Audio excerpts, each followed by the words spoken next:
Hello there. I am Kristen Balistreri, and I'm the Child Care Navigator at Child Care Resource Network. The purpose for this presentation is to hopefully help parents, families navigate through, why I'm a navigator, finding a child care program that is right for the family. What I'll be discussing are the different types of childcare and what they are. What does high quality childcare look like for you as a family or a caregiver? Making childcare affordable. How are we going to pay for this? Do I have to transport my child? Can the program do the transportation? What are safety regulations that my program needs to follow? Can they take a special needs child? Can they give them medication? And what I do, referrals. So how can you get in touch with me for me to send you a list? So what is childcare? Well, childcare is care for your child on a regular basis, meaning that they may only go mornings or afternoons or a couple days a week, but it's every week the same amount of time, not necessarily the same days. Care away from the child's residence. So that would be taking your child to a child care program or them going to a different classroom in their school for after school care. It has to be for more than 3 hours per day, but less than 24 hours. Now, child care programs are not supposed to be open 24 hours, but what we mean by care for more than 3 hours per day or less, meaning that your child may go somewhere in the morning before school and go back in the afternoon if it equals more than 3 hours and it becomes regulated care. The two types of licensed childcare, which means they're regulated by the Office of Child and Family Services, are daycare centers, which are in commercial buildings, not in residences. They may be in a school building, they may be in a commercial building, they may be in a church or a community center, but they're called a daycare center. The director is a person who oversees the center. The owner can own it, does not necessarily have to be the director. The director has certain qualifications that they have to have in order to run the program. The staff are in classrooms, and depending on how many children there are in the program will depend on how many staff there are for that program. The number of children in a daycare center in the classroom are basically determined by the square footage of the classroom. However, the size of the groups and the age of the groups depends on how many children there can be for how many adults. Group family daycare is regulated by the Office of Child and Family Services, and that is a child care program in a person's home. There are 2 providers with up to 16 children, and there's no square footage determining how many children there can be. It's by group family and providers. Up to 16 children, like I just said. But the program does not have to take 16 children. The 12 children that are not enrolled in school can have 2 infants for every adult. So that means that children under the age of 4 or 5 enrolled in kindergarten are considered preschool, and infants are considered under the age of 2. So when you are in a group family childcare setting, the 12 children are the max not enrolled in school, but 2 infants would count in that 12, so then you could have 10 preschoolers. The 4 school-age children, they would come after or before, and that's not the maximum. You can mix and match school-age children and preschool children, depending on how many adults you have and how many infants you have. Now, registered program just means this Office of Child and Family Services is still the umbrella, but the Child Care Resource Network and the registrars regulate these 2 programs. They still have the same regulations and they are still regulated the same. The school age program is in a school or in a building. There are school age programs that are specifically just run for after school or before school, and they may or not be on the school site. Again, a director oversees the program with certain qualifications. And In school age programs, whether it be in a building or in a school, it's one adult for every 10 children under the age of 10. So it goes from 4 or 5 to 9 years old, and that would be one caregiver for every 10 children. The children, like I said, must be enrolled in kindergarten. Now, if it can go up to age 12. Now, if the majority of your children are ages 10 to 12, then it can be one caregiver for 15. But once you have one child under the age of that 10-year-old, then it goes back to the 1 to 10 ratio. Family daycare, again, is same as group family. It's in a home, in a person's home. And the on-site provider is the person who lives in that home who is running the program. It is only one provider. And that one provider can give care for up to 8 children. Now, the same rules apply. However, they can only have the 2 infants, what are considered children under the age of 2, and then they can have the 4 preschool, school-age children, and then they can have the 2 school-age. Right there, 2 infants and 4 preschool, and the 2 school-age. Now, legally exempt childcare is what used to be called informal care. And what happens is it's a relative or a friend who is caring for children. Can only care if it's not a relative, can only care for 2 children, not related to them. If the children are related to the caregiver, they can have up to 8 only, but they have to be a niece, a nephew, a grandchild, or a step-grandchild, or a step niece or nephew. And the parent is the one who is receiving the help to pay for the child care, and then the county will pay that relative or that friend to watch that child. That's why it's called legally exempt. Now, illegal childcare is where somebody is caring for children not related to them at all, and there's 2 of them, is more than 2. So if a family has 2 children and are going to the neighbor down the street, and suddenly mom has another child, that 3rd child then makes that caregiver illegal. So, and the same thing with the 3 hours as was before with the school aid, with the daycare regulations, more than 3 hours. Now, this care, if someone is watching the children for an hour here, an hour there, and it's not consistent, then it's not illegal.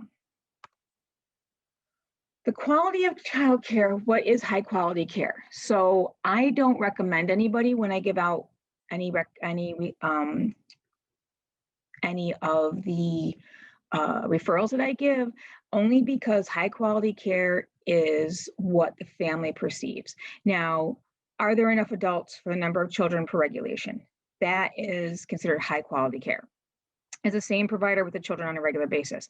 Now, sometimes we know that when you are in a daycare center, a lot of times the people who are there when you drop off, watching the children, are not the people who are there when you pick up. Now, that is because of licensing laws, state labor laws, because the child care program may be open from 6 or 7 a.m. to 5 or 6 p.m. Does the provider work and play with the children on their level? So are you seeing in the classrooms that the different teachers are on the floor with the children or sitting in low chairs at the tables with them? Are they interacting with them? When a child is having a difficult day, it's mostly because they're just out of sorts. We all know that. If we all have ever seen a child, I, as an adult, have had some days where I just am a mess too. Does somebody comfort them? Or do they yell across the room? Or is there any singing and reading with the children involved in this program? That's key. That's part of the interaction. That is part of working with the children. And the toys, are there enough toys for the different ages of the children in the program? A lot of programs, they may have different children and then bring school age in the afternoon. Are there school age toys for those children? Is there something for those children to do other than, their homework? Making childcare affordable. This is a sticky one for right now. As we all know, the challenges with trying to find childcare because of the pandemic is sometimes challenging. So what can you do as a parent to help with those costs? New York State Earned Income Tax Credit, that is through when you do your taxes. That would be something you would talk with your accountant with to see if you qualify for any of those. See if your child care provider offers scholarships. sometimes a sliding fee scale, and sometimes people have multiple child discounts. Work with that provider. A lot of providers will be working with families just because of the tough times right now. Especially if you have school-age children. Hybrid learning is a wonderful thing now because you don't have the children home every day, but what do you do with the other days the children are not at home? What do you do with them if you can't be home with them for the hybrid learning? See if your employer offers that tax childcare spending accounts. What happens is some employers allow you to put pre-tax dollars away specifically for childcare, just like a flexible spending account for medical. They may have one for you for childcare. Head Start and Early Head Start and Universal Pre-Ks Head Starts are a federal program. Universal Pre-K is run through the school district. So they are free half day. Sometimes Head Starts are full day and income based. Universal Pre-K is usually run through a lottery in the school district. That is something you can check out. Subsidies through Erie County are available. You can always apply through Erie County Department of Social Services to see if you income qualify. It's based on the whole household income and the household size. There are some grants out there right now. As of December 31st, a lot of the grants are not available, but always check wnychildren.org. Our website will have any scholarships that are currently available will be on there for you to know. If you see right here, if you're eligible to determine if you're eligible for the child care subsidy, you just call the number. I personally would go on their website because then you can see the application, you can print it and mail it into downtown. That's the quickest way for your application to get down there. Do you need transportation? What if you can't get your child to the child care? Well, some programs are allowed to pick up and drop off children. Why? Because they have talked with their licensor and they have to have the current insurance and inspection stickers. When the providers are transporting children, they have to have a plan in writing of where they're picking up, who they're picking up, when they'll be back. And it has to be on the wall of information in their program. The parents have to sign a permission slip, sort of. So in order for your provider to pick up and drop off your child, they have to have your permission in writing. All children must be in an age, size appropriate car seat, booster seat, and they have to wear seat belts. This is not only state mandated law, it's daycare transportation law. Safety and regulations. These are general. Every single program that you will get from us, which are licensed and registered, have certain safety, health and safety regulations.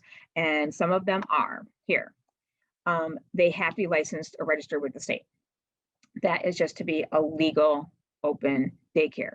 Now, some of you are thinking, well, my church down the street runs a program in the morning and the afternoon. Again, if it's less than the 3 hours, because most of those types of programs are 2.5 hours, they do not have to have a license to run. Is it posted? Everybody has to have their license or registration posted on the wall. Does a provider do fire drills? They have to every month for each shift, and it has to also be posted on the wall. They have to have paperwork that is deemed by the state to be filled out by you as the parent. The provider will give you this paperwork before you start. Cleaning products, medicine, personal items need to be out of reach of children. That's just a general regulation, health and safety regulation. Now, if you have a child who needs medication on a regular basis, let's say a nebulizer or a certain medication for any issues, the program has to have a medication administration training certification. So what happens if the provider doesn't have that special certification and your child needs to be given that medication? They can always talk with their licensor on how to become MAT, Medication Administration Training certified. Now, they can only give over-the-counter topical ointments, diaper rash cream, sunscreen, bug spray. Now, if your child has a rescue inhaler or an EpiPen with Benadryl, that is called emergency medication. Then the provider can give that to your child, or if your child's old enough, can administer themselves, but they have to have permission from the doctor just letting you do that, but they do not need that special medication administration training. Referrals, that would be me, Kristen Balistreri, Child Care Navigator. I can get you information on programs in your area. It's a free service that we provide. All you have to do is call me, and I take a few minutes to complete the application, the intake form with you. I can email it then to you. It's all confidential. If you want to do it online, you can go on our website, wnychildren.org, and do childcare referrals, and you can always fill out the referral form and email it to me, to the parent services at wnychildren.org, and then I can email you the list. Sometimes it's easier to talk to me. You can call me on your lunch hour. You can call me. I literally can do it in 5 minutes. Here's my contact information. The first email address is for me personally. Now, nobody else checks that email. So if you email me at the cbalistreri@wnychildren.org and I am out for some reason, no one else checks that. But if you email the parent services at wnychildren.org, other people do check it when I'm not in the office. But you certainly can call the 877-6666 extension 3064 anytime and talk to me. My name is Kristen Balistreri, and you can always contact me anytime by email or by phone. I hope that this presentation has helped you at least get some kind of an idea on whether or not you want to put your child in childcare, or if you need to put your childcare, or if you need to put your child in childcare. It helps to give you some examples of what to look for. You can call me anytime with any questions. Thank you.